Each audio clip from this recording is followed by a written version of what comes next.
Today on Fortnite, I got second place. I was so close. Mom, will you get me a snack? Mom! It's time for adult conversation. With me, your host, Brandy Ferner.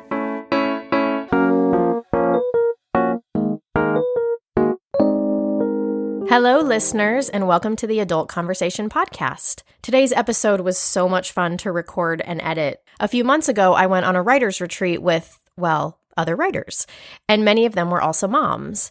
All of these women are the funniest, most sincere, and lovable people that I have ever met. Some of them I had met before, and some of them I hadn't. And in our downtime, when people weren't napping, hot tubbing, or smoking cigarettes, or writing, I grabbed a few of them, put a microphone in front of their faces, and grilled them about motherhood, specifically what they found to be the hardest parts, and also the best parts. And then how did they allow themselves to abandon their mom duties and come on a 4-day writing retreat?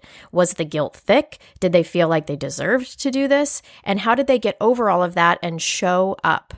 So laugh along with us from a child-free retreat center in the beautiful Pescadero, California, while we get really real about motherhood. And I feel like I need to warn you that one of my lovely guests deviates a bit and takes us on a wild ride as she describes a lesser-known body art that's practiced in Australian prisons. And a huge shout out to my new Patreon peeps, Crystal Cash and Angel Kwiatkowski. Thank you guys so much for making this podcast possible. On to the show.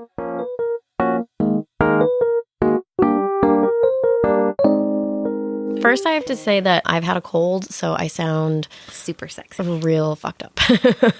I sound like a dude, bro. So sorry about that. I feel like people who do podcasts probably just like don't record when that happens. But I'm at this retreat, a writing retreat in the amazing, mountains of Pescadero, California. That's correct. Yeah. So I thought, wouldn't it be fun? I'm here with the most amazing women ever who are writers, and just to even be around people who talk this creative language is just the greatest gift ever. So, but everybody here is really fucking funny. Truly. And really amazing. So I thought I would like to just get some little vignettes and blurbs from people that my listeners might find interesting. And I'm just genuinely curious what you're going to say anyway. So we have with us Shanna, who's one of the awesomest people. Ooh.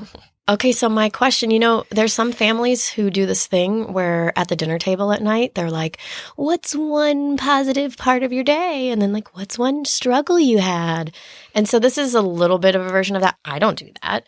I'm just trying to get somebody to eat their dinner most of the time. Right. But I'm just kind of curious. Take just a poll, a swath of mothers, kind of similar things. So I'm going to start with the question, what is one piece of motherhood that you found to be totally the most fucked thing in the world?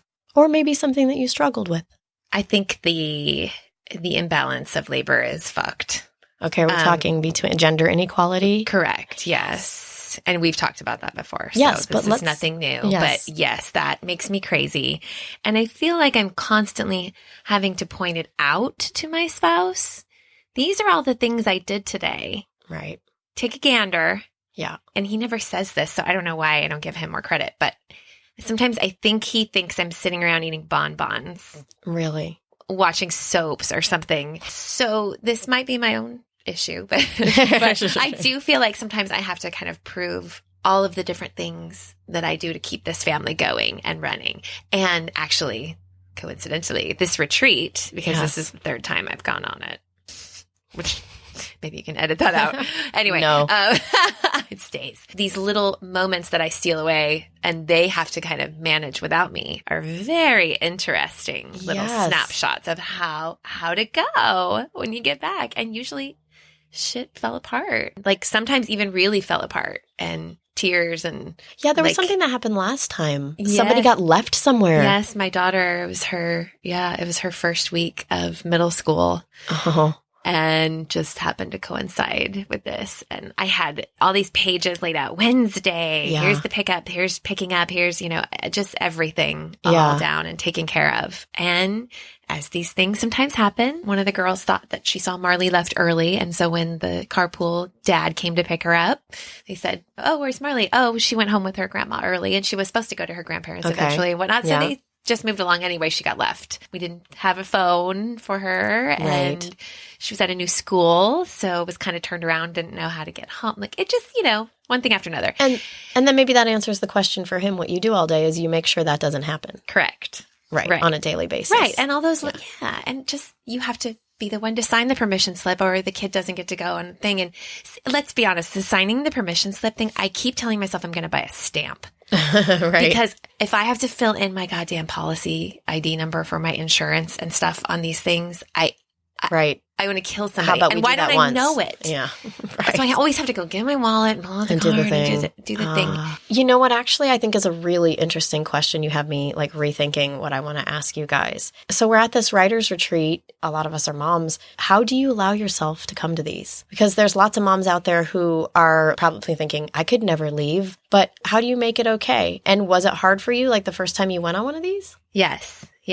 I had a very hard time the first time. First of all, doing it was just like, I loved all of the people that I interacted with on this blog and wanted to hang out with them and wanted to learn to be a better writer. So I, had everything that I wanted. It was close to my house. Yeah, that probably made it easier. And so I decided, I'm going to do this for myself. And I told my husband it was what I wanted for I think it was like my anniversary gift, my birthday present. Like, let's just cram like 3 gifts in one. I really want to go real bad. And so he's like, yeah, absolutely. Do it. And then when I got here, I was like super awkward. Or at least I felt I was super awkward. I don't think anybody would say that they noticed, but I wasn't at your first one. I was your second one. No, you were the second one. Yeah. Again, super awkward, but it was like less amount of time I was awkward. Yeah. And this time I only had a couple little glimpses of awkward. But anyway, but yeah, it's weird because all of a sudden you're like, whoa, I am responsible for no one but myself. And I get to put all of those energies and all of those focuses, all of those things throughout the day on me. I know, what a shift, right? But trippy. How did you even make space, though? How did you make the decision, like, I deserve to do this, and I'm going to do it? Well, I've been in therapy for 3 years, and I've been to this retreat now for 3 years. So that probably is telling. Yeah, so knowing that you needed it for your own benefit. And I've never really been one to deny myself the pleasures of life. Which kind of segues into also some of the challenges with motherhood is that I have to give up so much of me to be their mom and to be a wife. And that takes up so much emotional labor and physical labor and learning new things. Like I didn't know how to cook. I didn't know the first thing about cooking. So I have had to just kind of dive in and make it happen, make it work. To feed your people. And I don't particularly enjoy it. I like making things that people get excited about or whatever. I mean, that's satisfying for me, but I don't particularly enjoy it. But it's part of my job. Oh, and the other thing is, why is everything mom's fault? Everything. Yeah. Even the thing about Marley getting left at school, somehow ended up in the passing of the story along and stuff. Well, if she would have. Oh my gosh. It's more of a joke, but still. But still. Yes. Of the things that you feel like you give up of yourself, what's one of the top things that you had to give up? Sleep. Sleeping is one of my top 3 favorite things to do. Yeah. What are the other 2? No, we're not having that conversation. Yes, we are. No, I am baiting you on this. You so are. That's a whole nother podcast. And I'll need some dark nights with Shanna Banks. That's right. Oh, we'll go there.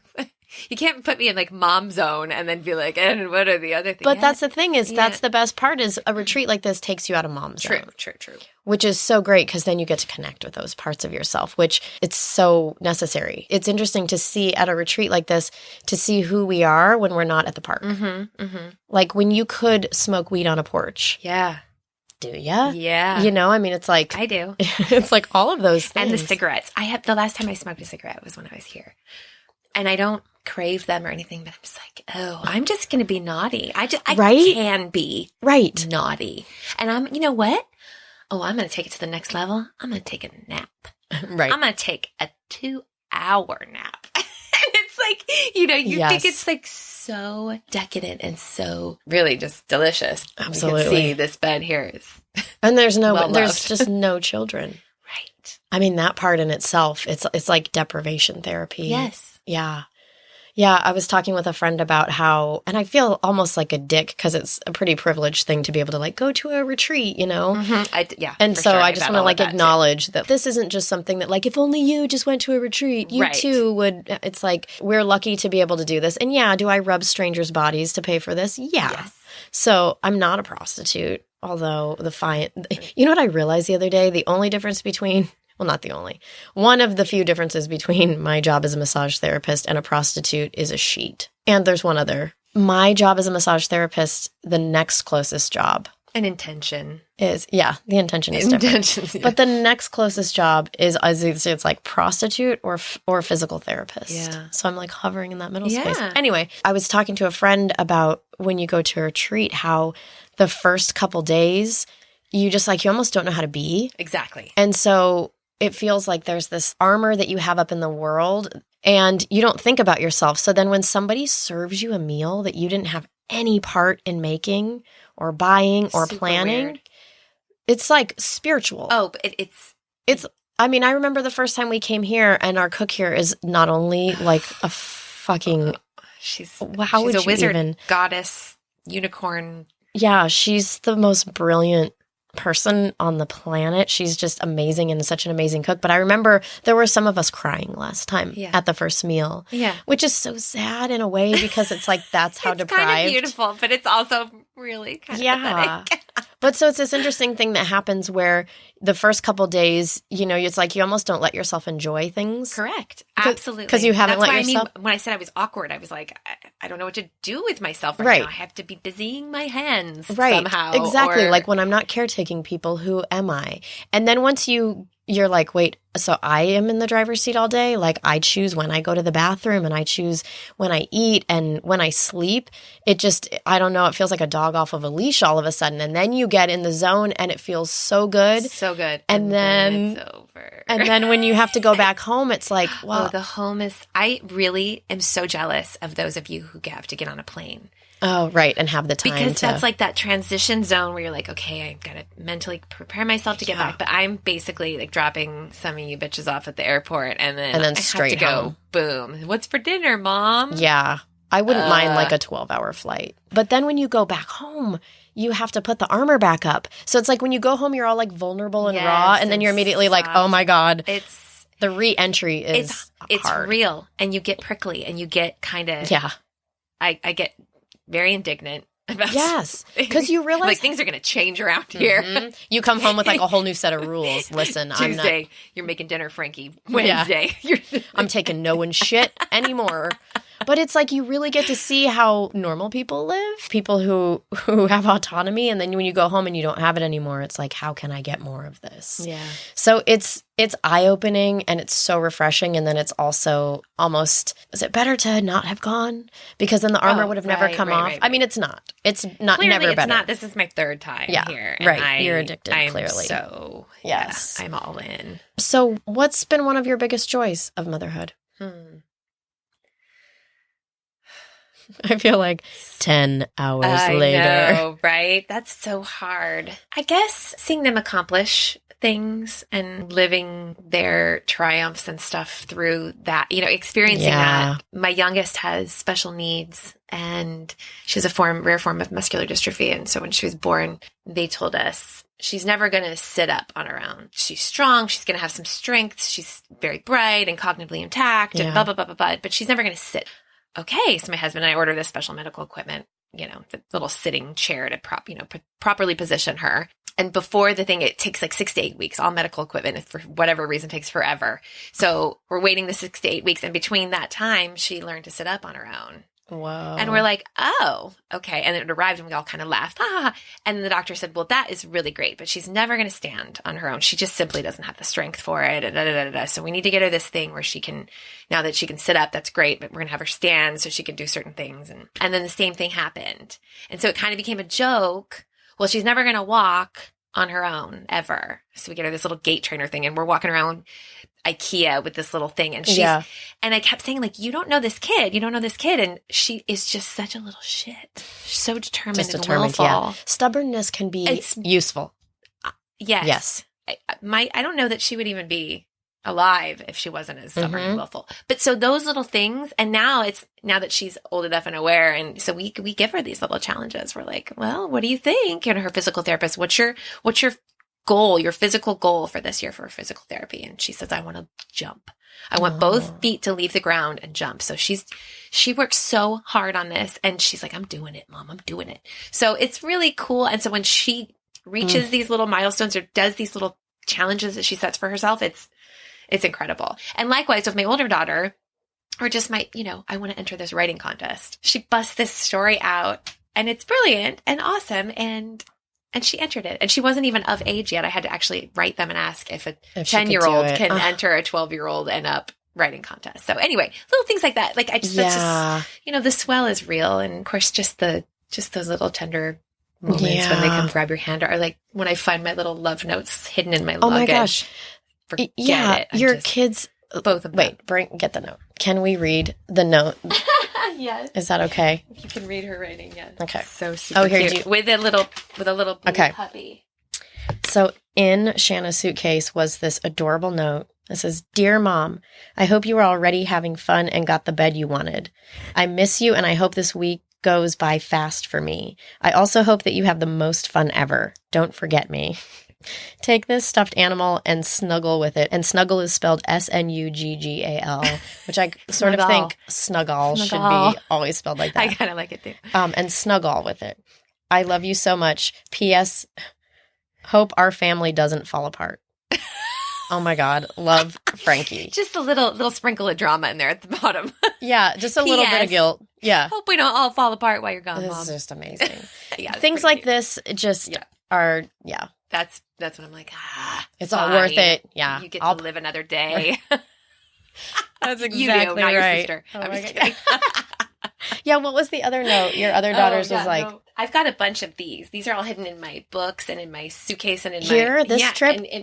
And in my laptop case. Oh my gosh, your little... Have so much fun. Love Mars. Yeah. That's adorable. Yeah. So anyway. See, and you know what? Speaking of the retreat stuff, I was talking to somebody else here that it's easy to feel guilty about leaving, especially when your kid says, I hope our family doesn't fall apart while you're gone. But it's so easy to feel guilty and not come. And I think part of this is modeling for both of my kids, but specifically my daughter, because my son will have dad privilege. But for my daughter, it's like, no, honey, you take the trip you want to take. Yes. And I'm not only going to say that, but I'm going to have shown you that because you don't have to be a mom that's there 24/7 like a martyr. Correct. And so when we do these things, it's, I mean, this could be just like a justification. I don't think it is.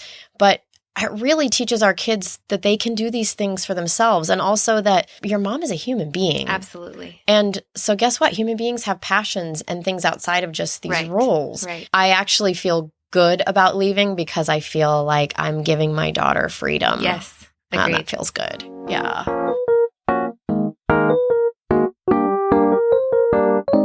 Okay, so I have Ronnie with me. So I've been asking everybody, what's the highlight? What's the low light? So for you, what has been one of the hardest pieces of motherhood, or the most like fucked piece for you? Oh, there are many. Right, so you have to choose. I wish I didn't have to choose. But okay, but you just pick one and then we'll see where the others go. I think the hardest piece has been dealing with the tedium and the repetition and the fact that raising another human being involves a lot of saying the same thing and doing the same thing over and over until they're able to grasp it or they choose to grasp it. God, yes. Give me a phrase that's been said for many times in your house. Put your dishes in the dishwasher. Yeah. And I find that often I end up in a space where it happens and I know it's going to happen and I know it's not like he's putting them on the counter at me. It's not a personal attack. No, I would say it is. I'm going to argue it is. I immediately go nuclear. And I'm like, no more plates for you, which is not. Oh my God, yeah, we're not eating ever again. You are eating in a trough. Like, I just go all in. And I have to remind myself that he's learning to be a human at the same time that he's learning to interact in our family. I know, but God damn it, why does it take a zillion times? Like, so my thing is, I can't hand you something because I'm driving our car. God, yes. Like I've said that I've said it for 12 years. And when you have, kids staggered, so then you like say it for longer. Yeah. It's going to take like 300 times. Right. Like, what is the magic number? If I knew the magic number, I could start counting, and then I think I would be less anxious about it. Because you're like 400 more times. And then I've I'll only get got there. 257 more times, and then this will be over. That's right. Yeah. But I don't know. I don't know why it takes so many times. And that's the part where I get so frustrated, and I find myself thinking, it has to be me. I have to be doing this wrong because the message isn't getting through. Right. When in reality, it's not me. It is him. But also, like, how are giraffes born and then they learn to walk? It's like everything animals need to learn, they learn in like the first 2 hours after birth. And then ours is like, oh no, for 18 years. Why are we? I don't know if Why are we giraffes so dumb? ever put their dishes in the dishwasher. No. So that could Probably also not. be part of the Yeah, the that's issue. probably true. Yeah. That they don't have to do that. Yeah. Yeah, But okay. no, that Fair is enough. definitely. Fair enough. But like, why do we take so long to learn? I want to think that when I was growing up, it didn't take me that long. Right. I have a feeling my mom would refute that Right. statement. I have a feeling mine would too. And it's not the hard things. It's the little things that seem to take The forever. daily, a conversation we have in my house a lot is, just so you know, like we said yesterday, every morning you're going to have to brush your teeth and put clothes on. Why is it that you have to set the expectation? I just want to make you aware for the rest of your life, you're responsible for wiping your ass. Just Right. You are. It's on you now forever. This is a thing. And also when we're in the car, hey, every time the car stops, we're going to be getting out and your shoes need to be on. Like, Oh my God, the shoes off in the car. why? Why are you surprised when we pull into a parking spot of the store you asked to go to that you screamed when you saw as we pulled in, and now you don't have your shoes on? I don't remember as a kid not having my shoes. Actually, I'm gonna double down on that. And I remember having my shoes on nonstop as a child. I mean, I guess when I was doing back handsprings in the backyard, no. But I don't remember this thing where I was in the car and my mom was like, "Get your shoes on." Like, we were just fucking ready. You be ready or you don't go. Oh, there was no other option. Right. No other option. And now that you mention it, I remember my mom, it used to be a thing that it would be like, my mom would be like, okay, you can take your shoes off for 30 minutes in the house. And I thought that was the shit to walk around in my stocking feet. Now I can't. Stocking feet. You Right. just aged or you either aged or regionalized yourself. I'm going to just let's call that retro. Okay. Retro. Retro lingo thrown in there. Right. Yeah, nice. But I can't keep shoes on my child. And I don't know why. Pants and shoes are just the most Jesus, the oppressive pants. things. Yeah. The fucking pants. I feel like my answer to this would just be pants. Like, what is the most fucked part of motherhood would be pants. Yes. Okay, so let's go to the other side. I think one of my biggest joys is probably centered around watching my child successfully tackle something or successfully achieve something that I had seen him have doubt about. Oh, that's so interesting. You have the same answer as Shanna. Really? Yeah, which is, I think this is I think this is a universal theme. Yes. Yeah. It's watching him explore and embrace the confidence in himself and be comfortable in his skin and take a risk and know that I can take this risk, I can take this step, I can try this thing, and hopefully good things will happen. But if it doesn't, I'm going to be okay. Right. Those are the moments where I'm like, maybe I'm not completely fucking him up. Right. Maybe. One of my favorite things ever is to watch the talent show in elementary school, even though I know people are like, oh my God, why would you sit through that? It's like exactly what you're saying. Like, these people are excited about life enough that they're like, I'm going to put my little thing in the world, and I'm confident enough to see what happens. I bawl through the talent show, even though I'm like a heartless. Yes, you are very heartless. Yeah, I'm so Yes. heartless. Yes. But even though I can be critical or whatever, I'm just like, all of you deserve everything in life that you've ever wanted, because it's the bravest, most beautiful thing That's ever. it. That's it. And it's funny that you say that because at my son's school, it's the spelling bee. Oh my gosh, right. And the winners of all the classes go up in front of the entire school. And you've got these little kindergartners through fifth graders up there spelling. And they come in and put themselves on that stage and try. And I'm sitting there rooting for every single one of them. And I'm in Yes. tears when one of them gets out because their faces fall. And you can see that moment of like, shit, I messed up. And their little shoulders slump. And I'm in tears. And I'm equally in tears when there's a winner crowned. Yes. Oh, totally. Because the human triumph there is just too much for me to bear. Right. It's too beautiful. And they're so pure. it's so pure. Yeah. A third question that I have is, coming on retreats like this, Mm-hmm. there's a lot of moms out there who wouldn't be able to say yes to it. out of many reasons, out of guilt. I mean, I talked about before, out of sheer privilege. So this is like, we are lucky to be able to do this. Definitely. So how did you let yourself come to the first retreat you ever came to instead of saying, well, I need to be home and be mom 24/7? I'm not sure that I let myself as much as I made a promise to myself to really see if there was a reason I was writing, if I was just bullshitting myself, or was there something actually there? Did I feel like I really wanted to put something in the world? And I was taking some of the online classes, which were wonderful, but they were safe. I could show up for an hour. There was a screen between me and everybody else. Right. And I knew the only way I was really going to push myself to a point of, is this something I actually want to pursue, was if I showed up at a retreat in person and put myself in a position where I was super uncomfortable. And I sat down with my husband and I was like, I think I want to do this. I said, if I have the balls to go do this retreat, then I think I have the balls to be a writer. And I'm very lucky that my husband is an incredibly wonderful partner and was like, if this is what you need to do, then do it. While I was there trying to balance what I thought I wanted with the fact that I was wrestling with guilt about leaving my family and my young son, who flipped the fuck out the night before I left. Oh, yeah, making it extra easy. Making it extra. My family went through both a hurricane and the stomach flu. While you were gone? While I was gone for 7 days. So there was that. So when you came home, were they like, oh my God, we love you, we've missed... Was that beneficial to you that they had to do that without you? It was. It was, because it reminded me that they are capable. It reminded them that they are capable. Exactly. Right. And it reminded me that I shouldn't be setting up a system that is completely dependent on me. Ding, ding, ding. That's the correct answer. Oh my God. Right? Yeah. That's the thing, is if you don't ever leave your family because, oh, I do all the stuff and I know how to do it right and all of that, you have put yourself in a cage. You have. And you've taught your child to put their partner in a cage. Exactly. You are speaking truth, Ronnie. Yes, exactly right. What you're modeling also. Yeah, and this matters. This is not to like, hey, everybody out there who hasn't gone on a retreat, like you're fucking your shit up. Not at all. But we all fuck our shit up differently. Exactly. Right. It's all part of this thing about being a human too, showing your kids that you are human, but also they can survive without you. Yes. And also your partners. You can survive without me. And now guess what? You might have to get a look into all of the things that I have to do to keep things functioning. Exactly. It was validating for my husband, for me to be like, I'm going to leave the country. Granted, it was Canada and I live in the US, but I was out of the country. Yeah, right. And oh, that's our dinner. But you guys, wait, we have to just say this. This is what happens is there's a bell that's rung.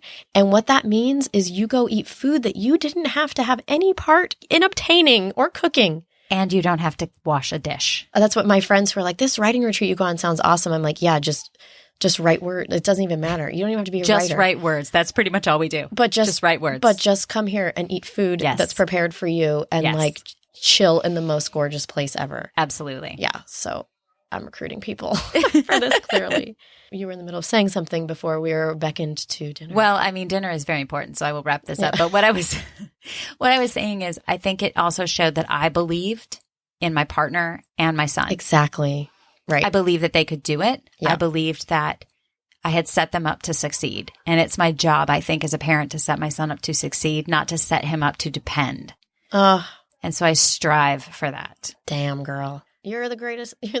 No, don't finish that sentence. You're a great American hero is what you are.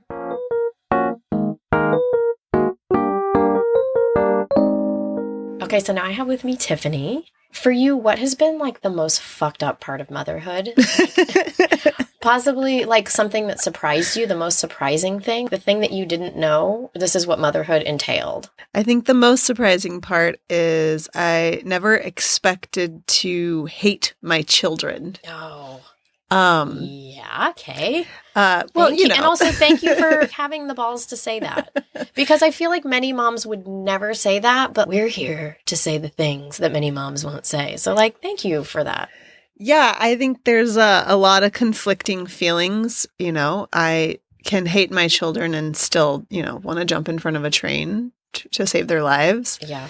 But then at other times I want to throw them in front of the train as well. Yeah, and you have sort of a unique situation as well. Yes. Do you want to tell us just a little bit about that? Sure. I have 4 children. My oldest is about to be 18 this summer, and he is severely mentally ill. With all my kids, they really can push my buttons, but he's been incredibly challenging. And there's really been moments where I sit and think, like, what is the purpose of this person in this world? There has to be more than the level of stress that he brings and the level of stress he experiences. And I really, really dislike him a lot of the times. Yeah. I love him very much. I mean, you're writing a freaking book about him here. Yeah. Yeah. Well, I'm trying. Yeah. No, you're doing it. I mean, that's like an intense thing to think about. Maybe some of us take it for granted when we have kids in healthy mental situations where we would never wonder what's the purpose here. Mm-hmm. But to be a parent and wonder that about your child, which is like nobody's telling you that before you become a mom, that might be a possibility that you might feel that way or have a child that leads you to feel that way. Yeah. And I mean, I think even after the fact, people don't tell you that. I don't know that I've had this conversation with very many people and they can not just relate to it, but be open to hearing that. Like it's a big shameful thing. Have you said it to people and they've been like, oh, but you don't mean that? Or how have people reacted to that? I think I'm careful who I say it to, now that I'm saying it on a podcast for everyone to hear. Actually, no. What I've learned is the more that I am really open and really honest, the more people come out of the shadows to say, oh my God, me too. Exactly. So I have found some wonderful support online of moms who are raising children like my son, who we can come to this online group and say, oh my God, this really wonderful, seemingly benign to everybody else thing just happened to my child, and we can all rejoice together. And then we can also come in there and say, I just really want to fucking quit today, and I don't think this person's ever going to get better, and if this was anybody else in my life, I wouldn't let them stay in my life, Right. But you have this weird tethered obligation, so it's confusing. Yeah. Okay, so on the flip side, what's your favorite part of parenting? What brings you the most joy? I actually really enjoy seeing my children interact with each other. I was raised an only child. My husband is an only child. So having 4 kids when they're not beating the crap out of each other. Right. Wait, didn't we hear a story recently where someone pushed someone down the stairs and then that one punched the other one in the face? Yes. Okay. Yes. That happened yesterday. Okay. So my children did not make it to swim class because there was bleeding happening. Nice. And these are just like messages that you're getting while you're on a retreat. Yes. Just tidbits. Yeah. Yeah. I love to see the way that they're really gentle with each other in moments when they think no one is watching.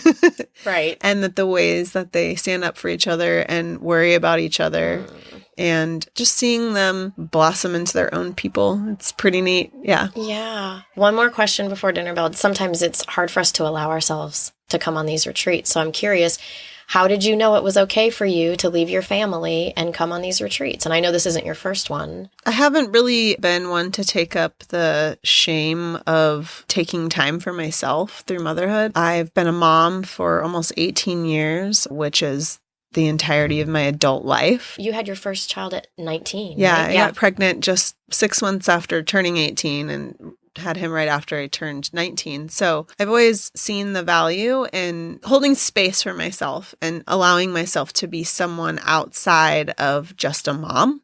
How did you know that was okay? Like, why do you think you didn't have the shame? Whereas a lot of moms do have the shame and like, oh, I don't deserve that. What do you think? Do you think it was a personality difference or a survival mechanism? Maybe both. Yeah.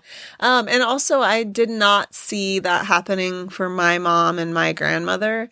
And just looking forward in my life, knew that I didn't want to wrap my identity up around just my children and then come out on the other end not knowing who I was. You're so smart. How did you... That was not modeled for you yet. Did you see them struggle? For your mom, for example, like when she had no kids at home, was she all of a sudden like, who am I? And you're like, I don't want to be that lady. I saw my mom just never be strong enough in herself to have her own persona. And so I saw her, meld into whoever she was dating or married to at the time. She had a second child when I was much older, and I saw her go from she had been a single mom raising me to then all of a sudden being a stay-at-home mom who really, really lost herself.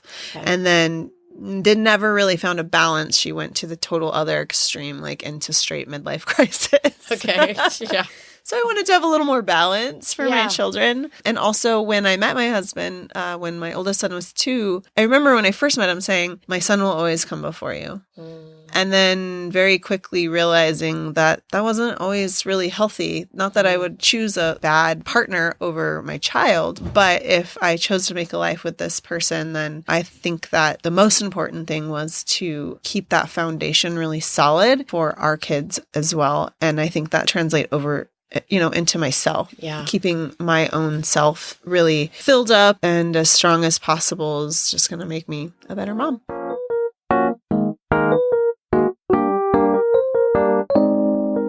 So I have Shahira with me. She is somebody who I went to the last retreat with, who's amazing. But I think one of my favorite things about you, there are so many. Well, first, you live in Australia. And so we constantly talk about the differences in language. Yes. And words that don't mean the same thing here that they do there. Yes.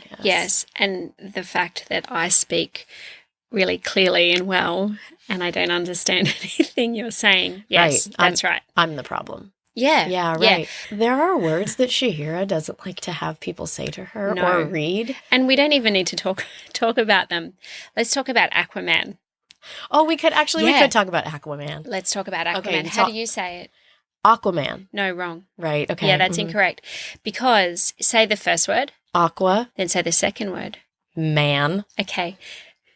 I don't understand how you say the A's differently in each word. So you say aqua, man.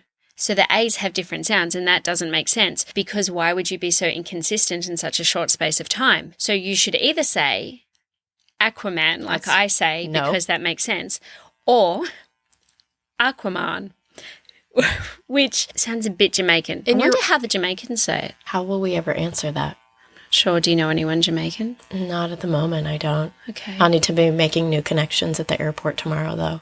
Maybe tomorrow at the airport I can find somebody. I will go to the wing where there's Jamaican air. Does anybody know how to say Aquaman here? It'll go over well.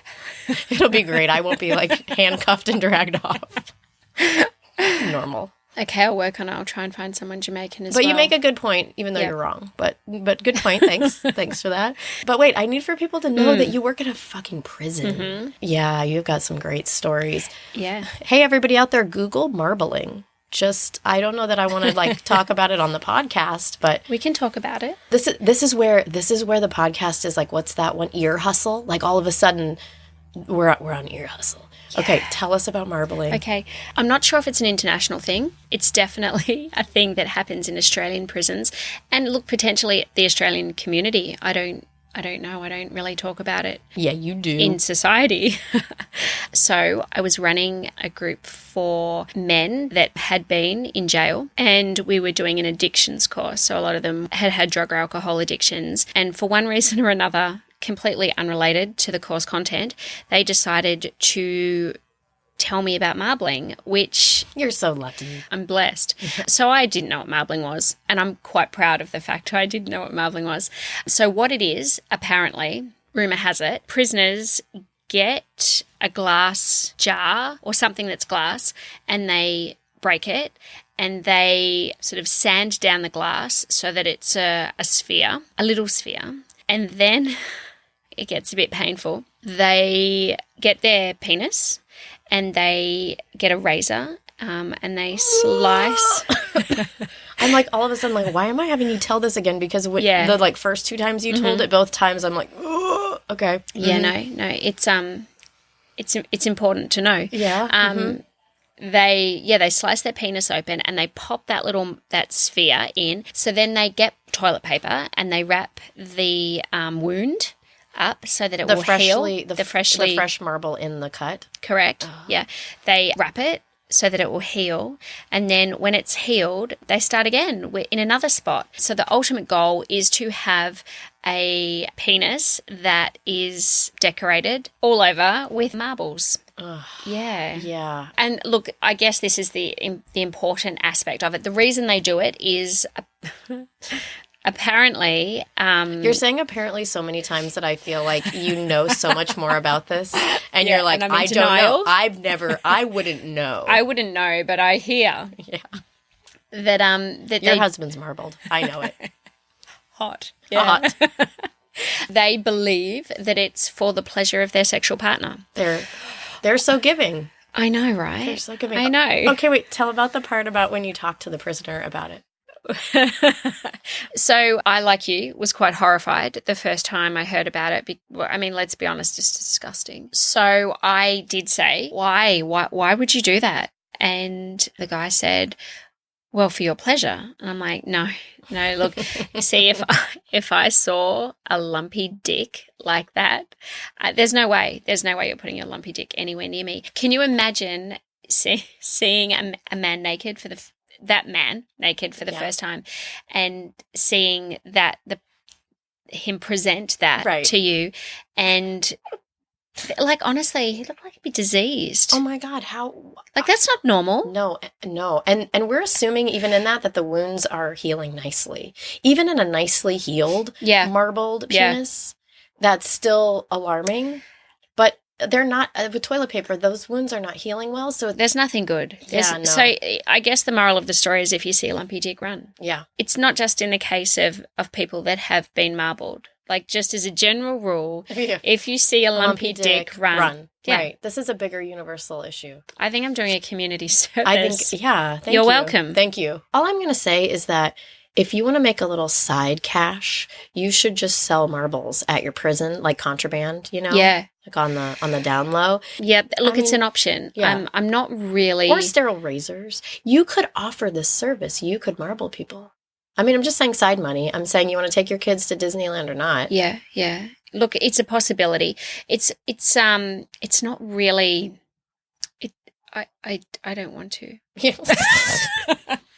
The end. Please don't make me. What are your questions for me? First question is, what surprised you most about motherhood? How much I learned about myself.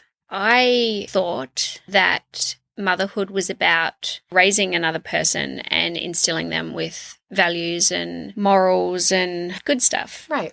Setting them up to be a good person. What I didn't realize was that I would learn a lot about myself, and that continues to surprise me. And it's a good thing. It's a confronting thing. Like, you're prepared for all the bodily fluids, and well, after your prison stories, you were prepared for all the bodily fluids. This is so crazy. The only person who's like, I was prepared, was the person who works with inmates. That's really just genius right here. Okay. But what's actually really interesting is that inmates too teach me stuff about myself. Yeah. So tell us, what's one thing that you learned about yourself through parenting? I've learned that I can't fix everything. I've learned that not everyone is me. I like to talk things out and communicate and over-communicate. My parents didn't communicate at all, so I over-communicate. Apparently there's some middle ground. I don't know that middle ground either. Yeah. And my kids are in the middle ground, and they wish that I was too. And they don't like telling me stuff now that they're turning into teenagers, and they tell me it's because I like to I talk about too much, and I want to talk things through, and they hate that. They don't want to talk to me about stuff, so they don't want to be lectured at, so they just don't tell me stuff. So I've learned that I have to listen, and I need to hear them. I don't need to talk all the time. Got it. What else have I learned about myself? I think I have an anger issue, which I didn't realize I had before. I think all of us sort of realize that to a varying degree. Yeah. I didn't think I was an angry person, and I really hate that about myself. When it's just you, no one pushes your buttons, or people that do, you avoid, right? Exactly. You can cut them out of your life. Yeah, but and not go to jail. You can't, yeah. Mm-hmm. But you can't cut your children out of your life. Right. It's so difficult to have to address poor behavior and not get angry. Yeah. And I have not mastered that. And I'm trying really hard. And the things I dislike most about myself are those times when I get really angry. And I'm really struggling with that. I just hate that I didn't know that before. So I hadn't. But you'd never been pushed before that. True. True. I mean, I'm assuming. I'm sure there were moments, but to be pushed on a fairly regular basis Oh my God, yeah. for years or decades. Yeah, right. Right. And constantly, and have that in your house and have. Right. You can't really get away from it. No. And the thing that really irritates me is that they do it at, like, you know, Your lowest moment. oh my God. They misbehave when there's stuff to be done. You know, we've got to do the school run. We've got to go to school. School starts at a certain time. We've got to be out of that house. Things have to happen, like shoes need to be worn, clothes need to be worn, the bags need to be packed, hair needs to be done. Stuff has to be done. Like there's non-negotiables. Right. And they decide to have a tantrum then, or get in my face then and start having a meltdown over something. And you talk to people about it and they're like, just let them do it, you know, like leave it. We actually don't have time for them to have some time out and for me to just walk away. Like we've got to be out the door 2 minutes ago. Right. So it has to be addressed then and there. And if it's not addressed then and there, there's a domino effect. So they go to different schools, they're different ages. So then because one child's misbehaving, that means the other child's late for school, which means they get in trouble. Right. Then I'm late for work and then I get in trouble and like the whole day's rubbish. And that's, you know, before it's 9 o'clock in the morning. It's just so frustrating. Especially to start the day like that. Right. Like that's just the whole temperature of the day. Yeah. Right in the beginning. That's it. And how do you get through the day and actually be productive at work when you're starting off your day that angry? Yeah. And on the back foot. Anyway. Exactly. So that's the fun stuff I'm learning. Yeah. What's like your greatest joy of parenting? What's your favorite part of it? Watching them achieve amazing successes because they're good people. One of them, actually both of them, but one in particular, she won an award at her school twice, and it was called the Stand Up Award, and it was for standing up for yourself and standing up for other people. And of the entire school, maybe she was 8 or 9, and she went to a school of kids that were aged from 5 to 12, 13, and she won it twice because she stood up for other people. Aww. And it was just amazing. And interestingly, not the child. You know how you have a conception of who your child or who your children are and what kind of people they are? Mm-hmm. This was not my child who I thought would stand up for anyone. Oh, fascinating. Yeah. Right. So when she won it, it was just incredible. And I'm just so proud of her for being a good human. I'd like to take some credit. Right. I'm sitting here thinking, so what is it about seeing our kids have these triumphs and these successes that really feeds our soul? And I just think that there's just something inherent about a being that you create, like doing good in the world. Like that's amazing. Yeah. And also I think that there's this little thing that when they're achieving things, it means that we're doing our job in some way. Yeah, right. Right? It means that something we did was right. Yeah. Because somewhere somebody else, whether it's somebody else deems that they're doing this one thing right, or whether it's they feel a great success or they've achieved something. If everything was shit, they wouldn't achieve any of it. So that's right. Any achievement is like, we're not all going to die today. Yeah. Yeah. Yeah. And it's comforting. It is so comforting. And it's so nice to know that they're going to go out in the world and be okay. When I'm not around, they're going to be okay. Exactly. Okay, so how do you know it's okay to come to these and take time for yourself? So this is my second year, and last year I found it really hard. I really struggled with it. You felt guilty? Or yeah, what? I missed them. I missed them terribly, and I felt that I was letting them down by being so indulgent, self-indulgent. Right.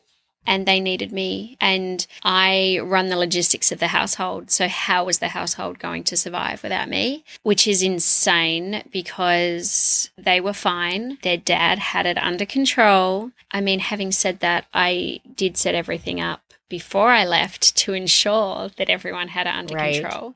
So there's a lot of logistics and preparation went into it, to be honest. But I just missed them so much, and I just felt like I didn't deserve the luxury of tapping out for a week. See, that right there is exactly what I feel like is at the core of why many moms couldn't even take 2 days, couldn't go to a hotel with a friend.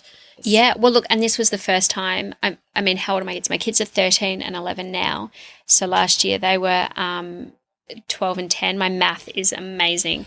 And that was the first time that I'd ever been away because Whoa. Yeah. I didn't realize that last time. Yeah, because I decided to be a mother. No one made me be a mother. No one forced me into it. It was a purposeful decision to be a mother for me. With that, I felt, and I still feel in some aspects, that it's my responsibility while they're this age to be there for them. Like 24/7? It depends what time of day you ask me that question. Yeah. Right now, no. Yeah. It sounded like you were going to say, but this year something was different. What was different totally. this year? I did it last year. I got through it. Everyone lived. Everything was fine. And you know actually what else I did last year? I sent an SOS to the one mother that I knew, Layla, my eldest. She has a friend that she's really close with, and I had her mum's phone number, and I sent her a message in the dead of night saying, can you just keep an eye out for her and just look out for her, and I'm away, and can you be there for her if she needs it? And she was. Aww. And since then, she's just been amazing. So I think I reached out for help, and I've never asked anyone for help before. So have you noticed that this trip you've been able to relax more? Oh my God, so much more. Yeah, I'm sorry, kids. I don't miss you. I don't miss them this time. But I think I've given myself permission to do this. And yeah, it's knowing that they survived last time. Once you do it, once you get over that hump of doing it and you realize that the whole world doesn't fall apart. Yeah. Then we can soften sort of our agreement about what our job entails. That's right. Even though I still think it's my job to be there for them, I think I've had a shift in that it's my job to be available for them, not to necessarily be lurking around them, which, as it turns out, they don't like anyway. Yeah, it sounds like that's a win-win on that. Apparently, yeah.